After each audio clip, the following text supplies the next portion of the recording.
हम इंसान आखिर इस धरती पर आए कहाँ से? हमारे पहले पूर्वज दिखते कैसे थे? और इतिहास में ऐसा क्या हुआ जिसने हमें मतलब इंसानों को जन्म दिया? चलिए आज इस पूरी कहानी को शुरू से समझते हैं। ये सवाल सिर्फ साइंस का नहीं है, ये हमारी अपनी पहचान का सवाल है। ये कहानी किसी और की नहीं, हमारी अपनी कहानी है। एक ऐसी कहानी जो करोड़ों करोड़ों साल पहले शुरू हुई थी और जिसका हर एक पन्ना रोमांच और जबरदस्त संघर्ष से भरा पड़ा है। जरा इस टाइमलाइन को देखिए।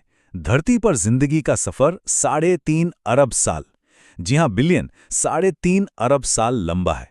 अब इसको ऐसे समझिए, अगर इस पूरे टाइम को हम एक साल का कैलेंडर मान लें तो हम इंसान पता है कब आते हैं? 31 दिसंबर की रात 11:30 बजे के बाद। मतलब अरबों सालों तक तो इस प्लैनेट पर हमारा कोई नामो निशान ही नहीं था। हम तो बहुत ही देर से आए हैं। तो फिर हमारी कहानी का पहला चैप्टर शुरू कहाँ से होता है? ये शुरू होता है एक भयानक तबाही के बाद। एक ऐसी घटना जिसने धरती के स्टेज को आप कह सकते हैं पूरी तरह से साफ कर दिया और नए एक्टर्स के लिए जगह बना दी। जरा सोचकर देखिए, हमारे नन्हे मुन्ने पूर्वज जो कभी डायनासोर जैसी विशालकाय छिपकलियों के साए में डर डर कर जीते थे, अब अचानक एक खाली दुनिया के मालिक बन गए थे। जो कल तक अपनी जान बचाने के लिए बिलों में छिपते फिरते थे, आज उनके सामने पूरी की पूरी धरती खुली पड़ी थी। ये उनके लिए गोल्डन चांस था। चलिए अब कहानी के उस सबसे जरूरी मोड़ पर आते हैं, जब हमारे बंदर जैसे पूर्वजों को एक ऐसा जबरदस्त बदलाव करना पड़ा जिसने सब कुछ बदल दिया। और जानते हैं इसकी वजह क्या थी? मौसम। जी हां, क्लाइमेट चेंज। तो हुआ यूं कि आज से करीब 70 लाख साल पहले एक लंबा आइस एज यानी हिमयुग शुरू हुआ और इसकी वजह से अफ्रीका के जो हरे भरे घने जंगल थे वो सूखने लगे। ऊंचे ऊंचे पेड़ गायब होने लगे और उनकी जगह दूर दूर तक सिर्फ लंबी लंबी घास उगाई। अब सोचिए, हमारे जो पूर्वज पेड़ों पर रहते थे उनके लिए तो ये एक सर्वाइवल क्राइसिस था। घर ही छिन रहा था और कुदरत के इसी खेल ने उन्हें पेड़ों से नीचे उतरकर अपने 2 पैरों पर खड़ा होने के लिए मजबूर कर दिया।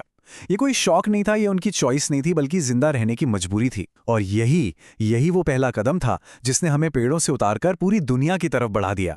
2 पैरों पर चलना, ये तो बस शुरुआत थी। असली गेम तो अब शुरू होने वाला था। अगला बड़ा लेवल अप था हमारे दिमाग का विकास, और इससे जो रॉकेट फ्यूल मिला वो था औजारों और एक नए जबरदस्त एनर्जी सोर्स से।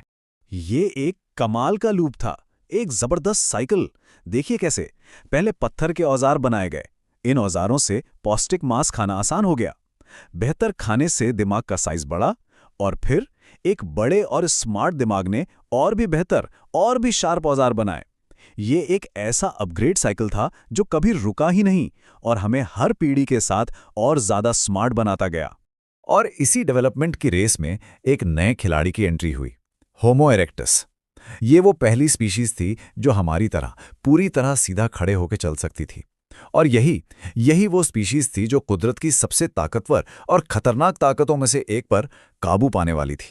एक ऐसी खोज जिसने हमारे पूर्वजों को और पूरी दुनिया को हमेशा हमेशा के लिए बदल दिया। वो ताकत थी आग। आग सिर्फ खाना पकाने या गर्मी देने का जुगाड़ नहीं थी। नहीं, ये उससे कहीं ज्यादा थी। ये एक सोशल हब बन गई। जरा कल्पना कीजिए, रात का अंधेरा और बीच में जलती हुई आग, जिसके चारों ओर हमारे पूर्वज बैठकर एक दूसरे से जुड़ रहे हैं, कहानियां सुना रहे हैं। सही मायनों में यहीं से कल्चर की, समाज की शुरुआत हुई।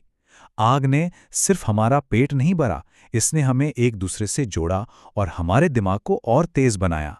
और अब कहानी पहुंचती है हम तक, यानी आधुनिक इंसानों के आने की और उनकी उस हैरान कर देने वाली यात्रा की जिसने उन्हें धरती के हर कोने तक पहुंचा दिया।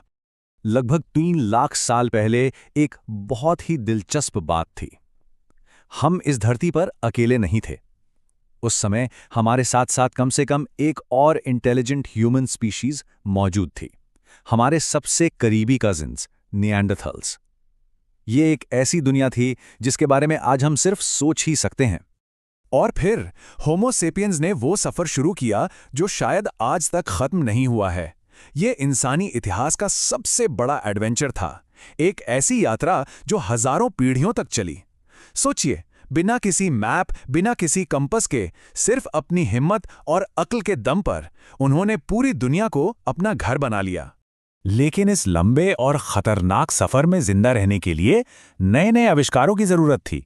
एक साथ मिलकर बड़े जानवरों का शिकार करना था तो एक कॉम्प्लेक्स भाषा बना ली, नए माहौल में बचना था तो और भी एडवांस हथियार बना लिए, और जब बर्फीले इलाकों में पहुंचे तो ठंड से बचने के लिए कपड़ों का आविष्कार कर लिया। हर मुश्किल का एक नया हल। चलिए अब कहानी के आखिरी और शायद सबसे बड़े टर्निंग पॉइंट पर आते हैं। एक ऐसा बदलाव जिसने इंसानी समाज को सिर से पांव तक बदल दिया और हमारी आज की मॉडर्न दुनिया की नींव रखी। करीब 10,000 साल पहले जब आखिरी आइस एज खत्म हुआ और बर्फ पिघली तो एक नई मुसीबत खड़ी हो गई। जिन बड़े बड़े जानवरों का शिकार करके वो गुजारा करते थे वो या तो खत्म हो गए या कहीं और चले गए। हजारों सालों से जो जीने का तरीका था वो अब काम नहीं कर रहा था। उन्हें एक नया रास्ता ढूंढना ही था, वरना भुखमरी तय थी।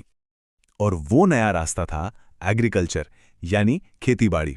और ये सिर्फ पेट भरने का नया तरीका नहीं था, नहीं, इसने हमारे समाज, हमारे कल्चर, हमारी पूरी की पूरी दुनिया को हमेशा के लिए बदल डाला।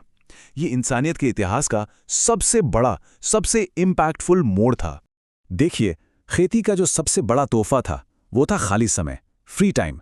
जब रोज रोज खाने की चिंता खत्म हुई तब जाकर हमारे दिमाग को कुछ और सोचने की फुर्सत मिली। और बस फिर क्या था, हमने कला, संगीत और विज्ञान को जन्म दिया। हमने आसमान में सितारों को देखना शुरू किया और यूनिवर्स के राज समझने की कोशिश की। सही मायनों में यहीं से हमारी सिविलाइजेशन का जन्म हुआ। तो ये थी हमारी कहानी, लाखों सालों का सफर। लेकिन एक बात याद रखना बहुत जरूरी है, ये कहानी अभी खत्म नहीं हुई है। एवोल्यूशन एक लगातार चलने वाला प्रोसेस है। इसको ऐसे समझ सकते हैं जैसे हमारे नाखून बढ़ते हैं, है ना?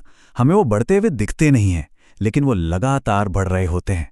बिल्कुल वैसे ही एवोल्यूशन आज भी इसी पल बहुत धीरे धीरे हमें बदल रहा है, उन तरीकों से जिन्हें हम शायद नोटिस भी नहीं कर पाते। तो हमने ये तो समझ लिया कि जिंदगी का विकास कैसे हुआ, ये पूरी कहानी कैसे आगे बढ़ी। लेकिन एक सबसे बड़ा सवाल आज भी अपनी जगह पर खड़ा है कि आखिर इस धरती पर जिंदगी का वो पहला बीज, वो पहली चिंगारी आई कहाँ से? इसकी शुरुआत कैसे हुई? ये एक ऐसा रहस्य है जिसका जवाब शायद भविष्य के किसी पन्ने में छिपा है।